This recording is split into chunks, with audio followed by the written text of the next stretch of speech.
for the last 6 months, really, we've seen the Labour government deny any need for a national inquiry, although they did have launched about 5 local inquiries, and they also launched this audit led by Baroness Casey into, I guess, what the sort of state of group-based child exploitation is like in the UK. And specifically, she was looking at the data that they could gather, but a lot of the data is incomplete. It's very inconsistent, like the way that ethnicity is recorded varies massively. And when it is recorded, it's only recorded in about 1/3 of instances of this crime. But what, sorry. Well, I was just going to say, in previous sort of discussions, there's a lot of gets made about a Home Office report in 2020 looking into if there was a correlation between ethnicity and propensity for committing this type of crime.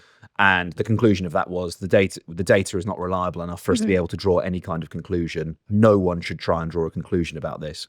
And with the hindsight of the position we're now in, and in relation to the remarks that, for example, Dominic Cummings has been making recently about, he alleges that civil servants deliberately have tried to cover the sort of scope and sort of horror of this, tried to cover it up, is that kind of obscuring of ethnic data.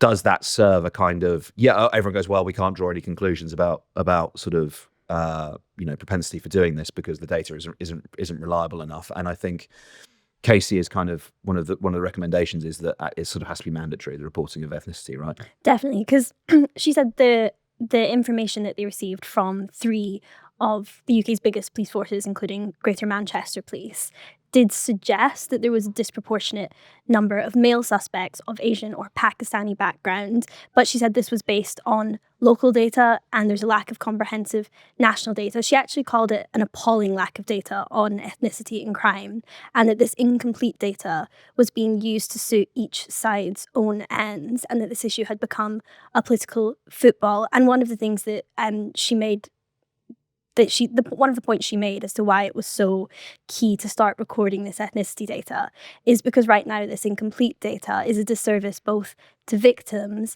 and to the law-abiding Asian community. Is that something that you would agree with? Yeah, I think so. I think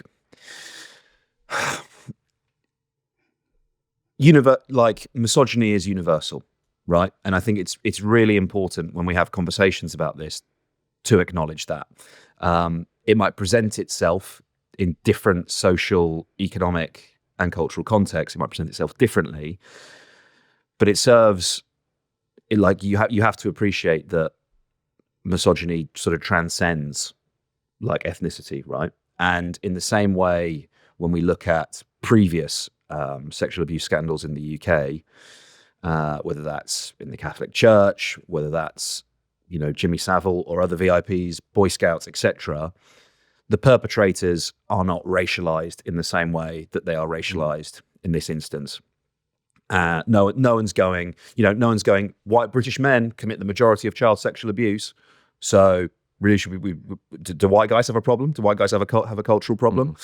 No one does that. And so I want to kind of there's a lot I want to say about this, and primarily for me, I think it's that the focus of government, the focus of people talking about this, has to be on the victims first and foremost, right? It has to be on their class background. The reality is that a lot of these girls were poor, working class, vulnerable girls from council estates, and as a result, quite often when they came in and spoke about what was happening to them, whether that was with the police or other people, they weren't believed.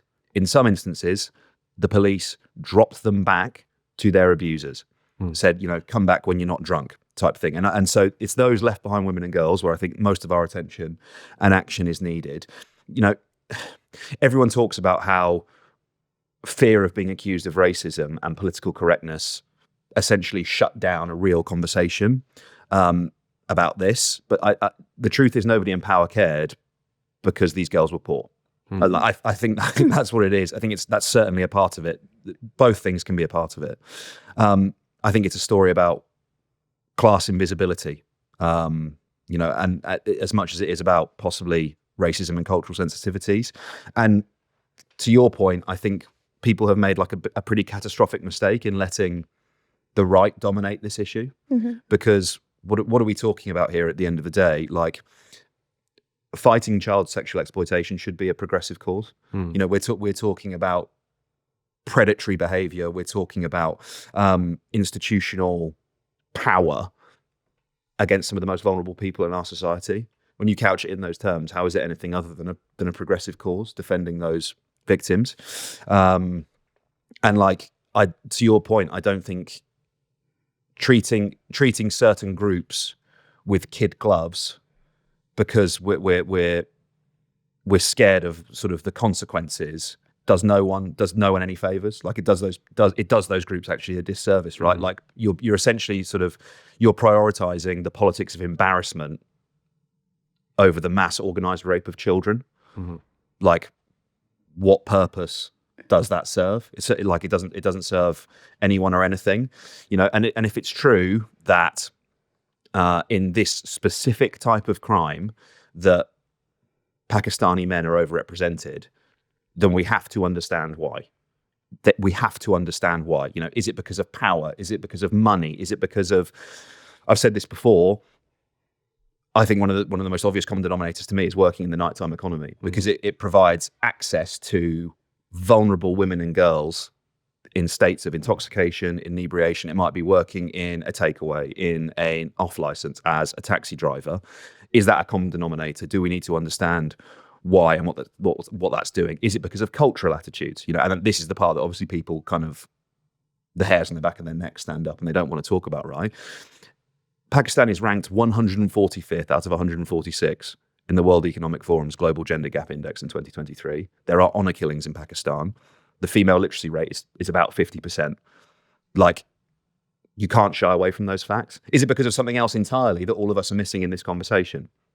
I think all of those things are like very important to talk about in this. And the primary one that I would say, Laura, and I appreciate you said, do I agree with this? And I've sort of spoken for about 5 minutes here, is that misogyny is a universal and it transcends just the Pakistani community. And we should be very, very careful about racializing this, because the people that are doing that are doing it for political purposes.